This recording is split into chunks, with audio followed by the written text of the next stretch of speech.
Ladies and gentlemen, good morning.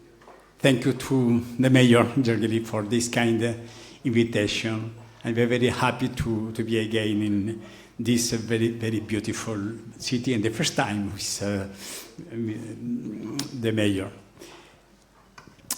I will speak during 17 minutes for sharing our proposal, the revolution of proximity. The 15-minute city is very well known worldwide today, but I said very often the number of minutes is not important. We have the 50-minute city, the 10-minute city, the 30-minute territory, the 20-minute neighborhood, the 50-minute complete neighborhood. We have today around the world a lot of different implementation of this concept. At the same time, I'm very proud of that because we have proposed this concept. Today in all continents, in different cities, we have a lot of mayors, international organizations of mayors totally involved for deploying this concept. And at the same time, we have a very large and dynamic scientific community for deepening this concept, for completing this concept. This is not a doxa. This is not a list with a checkpoint. No, this is a response in face with the ecological, economical, and social crisis in our cities today around the world. Unfortunately, today we have this dramatic situation in this region. We have no choice, dear friends. We need to change radically our lifestyle, our work style. And at the heart of this transition, this is no more in transition, this is radically change. We have our cities and territories in an urbanized world. My colleagues of the Potsdam Institute of Research for Measuring the Impact of Climate Change have published recently in the Nature Scientific Review the amount of the impact of climate change for the next 5 decades. $34 trillion. $34 trillion. And the loss of the usual business, almost 20%, just to the usual business, totally related to the impact of climate change. The 50-minute city, the 30-minute territory, in fact, the X-minute city, is in a way for changing the shape of our cities in the 21st century, for having another way for living different of the 20th century organization of cities based on the predominance of individual cars. Zonification along distances.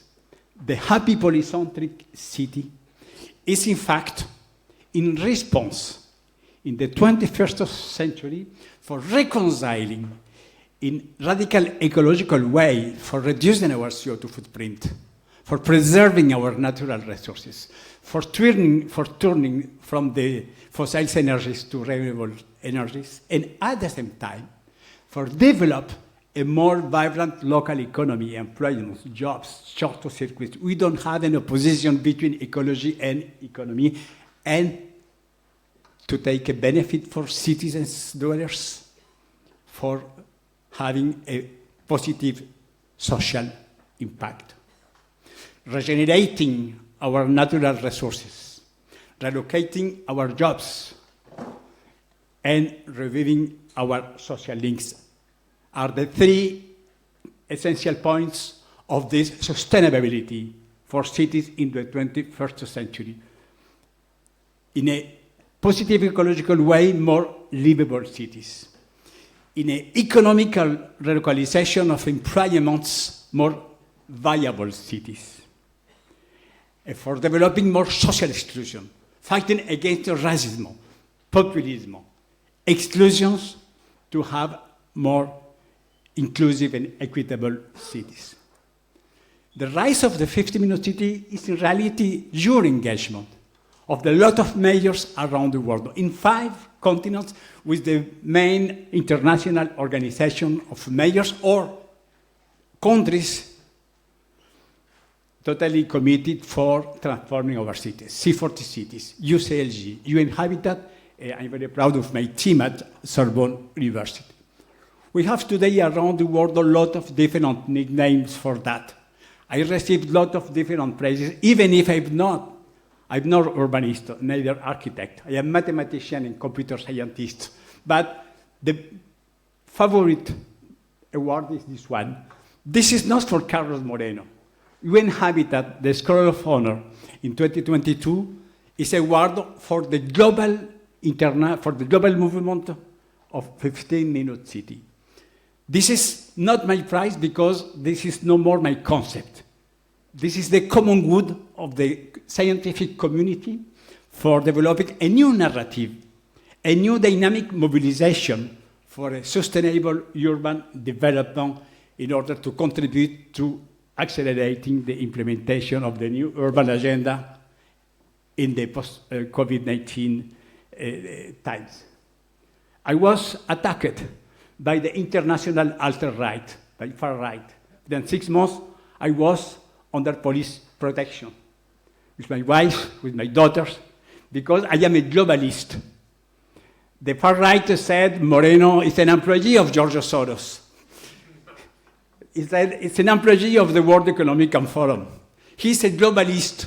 He's a member of the invisible worldwide government. I received a lot of death threats. In fact, it's true. We are a global movement. This is the localism, a global movement for developing a more vibrant and dynamic localism.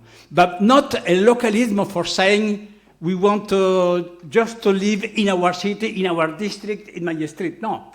We are a humanistic localism. The humanism is today our urban flagship for transforming our cities. This is a long-term commitment. As mathematician and computer scientist until 2005, I have developed a lot of different technologies and algorithms for smart cities. In 2010, I met my colleague, my friend, my master, Professor Mohamed Yunus, when he wrote this fantastic book, A World of Triple Zero, zero carbon, zero poverty, zero exclusion. And I have decided to change my topic. No more mathematics and computer science just for a smart city, but to develop services for people. And Anne Hidalgo has supported this way until 2018. After the COP21, I proposed this concept, and Anne Hidalgo said in 2018, Carlos, this concept will be my next flagship, the backbone of the urban policy for Paris. This was the reality when she embraced this concept for her electoral campaign in 2020. We have just over a few weeks after her announcement, the COVID-19 with the lockdown, the mayor of Milano, Giuseppe Sala, embraced this concept, and as well the C40 cities for becoming this worldwide movement. We have created today the Global Observatory of Sustainable Proximities. I will go in the next months to Cairo for the World Urban Forum 12th. We will continue to develop this global movement of different major cities around the world. In Europe, for 3 years, the European Union has created the Driving Urban Transition Program for funding different projects, cities, academics, stakeholders, private companies. And of course, we are very optimistic today with the appointment of our colleague and friend Teresa Rivera as the new just sustainable competitive transition for the European Union. We have today more than 100 projects in Europe. This publication, Mapping of 15-Minute City Practice, is available, is open source, it's totally free. What is the kernel? What is the core of this concept? In fact, just to consider that For living in a city, it's not enough to have a roof and four walls. Housing is not just a roof. Housing is well-being, health, dignity, social exclusion, economical inclusion, well-being. Housing does not mean living in a city. The point of a city is to have a multiplicity of choice without having to depend on a car. This was the vision of Jane Jacobs. Jane Jacobs has created this concept of living cities. We have proposed a new urban and territorial framework for changing the relationship between urban space and available time. If we wanted to build a more inclusive cities, more economical equality, a more livable, low-carbon cities, we need to reconquer our cities street by street, block by block, neighborhood by neighborhood. This is the really powerful impact of proximities. During the second part of the 20th century, we have observed these amazing economical inequities around the world.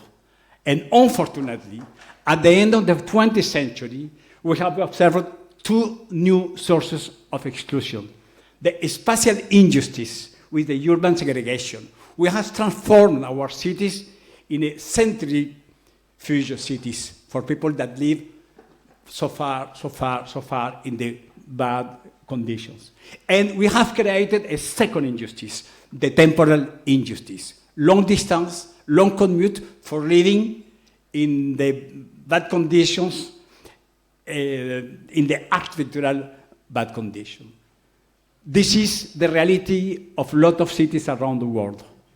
Intensive social vulnerability, economical injustice, spatial injustice in overcrowded poor districts, and the temporal injustice. This is my city, Paris, the most beautiful in the world. This is the employment in Paris, in the west of Paris. The consequence, the isochrone. We have generated automatically more than 1 hour, 2 hours just for commuting. And this situation is general around the world. At the historical center, it's blue, it's okay. We have a lot of services. 20 kilometers, 30 kilometers, 50 kilometers, red.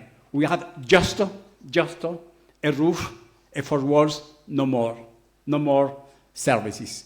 This is a big metropolis, it's Bogota, 9 million of inhabitants, the capital of Colombia when I was born. This is the reality, 3-4 hours from the popular district for going to the districts where we could have a job.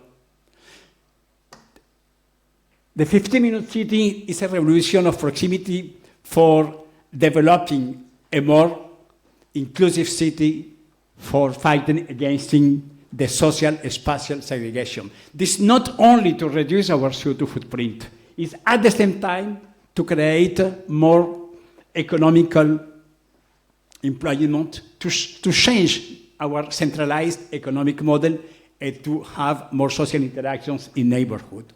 Proximity to essential services, organic density for having a different architecture, mixed uses, public spaces in quality, efficient public transportations, active low-carbon mobility, inclusiveness, a technology for accessing to more and more services for reducing long commute. The 15-minute city in reality is a radical response to this question, in what kind of city we want to live in. It's no more possible, we don't have no choice. It's not possible to continue to live in this kind of city today. Our model in the 21st century in cities is the same model of the 20th century. Cars, oil, cement, long distances, infrastructure for cars. The modern centers, half human, half car. Zonification. Zonification was the motto of the Asian Charter in 1933. This is today the same motto. Living and working under constant stress. This is the skyline of corporate business district in Paris, in Buenos Aires, even in Ulaanbaatar in Mongolia. It's totally insane in the lowest capital. The 50-minute city is a way for reinventing a new economical geography in a sustainable proximity. We have this double job with Mohamed Yunus for the 000, with the Nobel Prize Paul Krugman for developing the nearshoring, the new economical geography for developing a new business model, a new economic model in cities.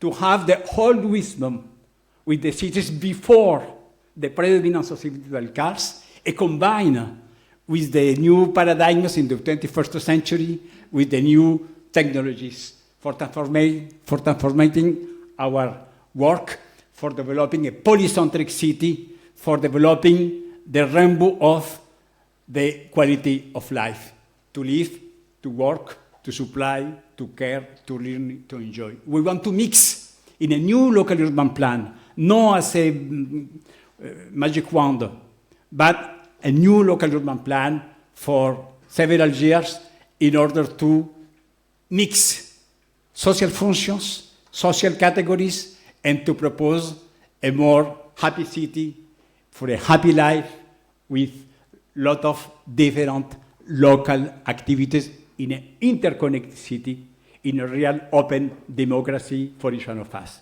We have today a lot of cities around the world that implement this concept. The first city, Paris, but around the world, we have a lot of opportunities, and I am totally convinced that including in Budapest, in other cities in this region, we have this possibility for joining this global movement for developing this sustainable democracy for inclusivity, economical inequality, and more ecological cities. Thank you so much.